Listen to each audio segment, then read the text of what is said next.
এই গরমে যদি আরামের জন্য আপনার চার্জার ফ্যান কিনতে হয়, আজকে আমি খাঁটি খাঁটি কয়েকটা কথা বলবো। আপনারা মনোযোগ সহকারে ভিডিওটি শেষ পর্যন্ত দেখবেন, আশা করি আপনার কাজে লাগবে।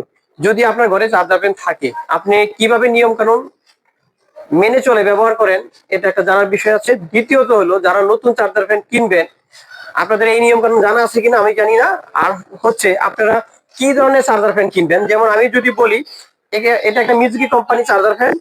এখন একটা চার্জার ফ্যানের সবচাইতে ভালো বিষয় হলো ব্যাটারি।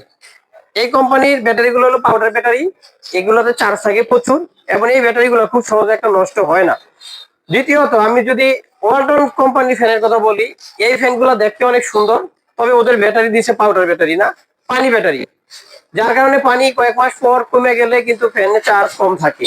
আমরা নানান সময় দেখি যে ওয়ালটন ফ্যানগুলোতে ব্যাটারিতে সমস্যা হয়। দর্শক, আমি আপনাদেরকে যে জিনিসটা বলতে চাই, একটা ফ্যানের কেনার পর আপনি যে জিনিসটা করবেন, কয়েকটা কাজ, 4টা কাজ আপনাকে মনে রাখতে হবে। সেটা হলো, একটা নতুন চার্জার ফ্যান আপনি বাজার থেকে কিনলেন, কেনার পর আপনি তখনই বাসায় নিয়ে কিন্তু ব্যবহার করবেন না, একদমই না। আপনি যেই কাজটা করবেন সেটা হলো, বাসায় নেওয়ার পরে আপনি এই চার্জার ফ্যানটি ফুল চার্জ দিবেন, অর্থাৎ ব্যাটারি সম্পূর্ণ করবেন। সম্পূর্ণ করতে এখন দেখা গেছে, আমরা বিভিন্ন সময় ডাক্তারের কাছে গেলে ডাক্তার কিন্তু বিভিন্ন রোগীকে বিভিন্ন রকমের নিয়ম কানুন দিয়ে ওষুধ দেন। বিভিন্ন কোম্পানির ওষুধের বিভিন্ন রকমের নিয়ম কানুন থাকে। যেমন ওয়ালটন ফ্যানের ক্ষেত্রে আপনি এখানে ফুল চার্জ হলে কিন্তু বোঝা যাবে। তো সেটা 2 ঘন্টা হতে পারে, 5 ঘন্টা হতে পারে। কিন্তু মিজুকি কোম্পানি ফ্যান আপনাকে নতুন কেনার পর কমপক্ষে 20 ঘন্টা চার্জ দিতে হবে, 20 ঘন্টা চার্জ দিতে হবে। এর ফ্যাক্টরি থেকে একদম রেজুলেশন দেওয়া আছে, দিক নির্দেশনা দেওয়া আছে, কিন্তু আমরা এই কাজটা অনেকেই করি না।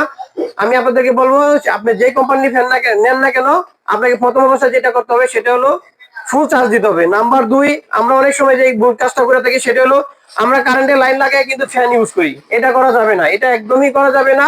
তৃতীয়ত যে কাজটা, সেটা হলো, আমরা অনেক সময় কি করি, ফ্যান আমরা ব্যবহার করি, ফ্যান ব্যবহার করার পর আমরা হচ্ছে যে ওটা ওইভাবে রেখে দিই, কারেন্ট চলে আইছে আমরা ওইভাবে রেখে দিই। আমি আপনাদেরকে বলবো, ওইভাবে রাখা যাবে না।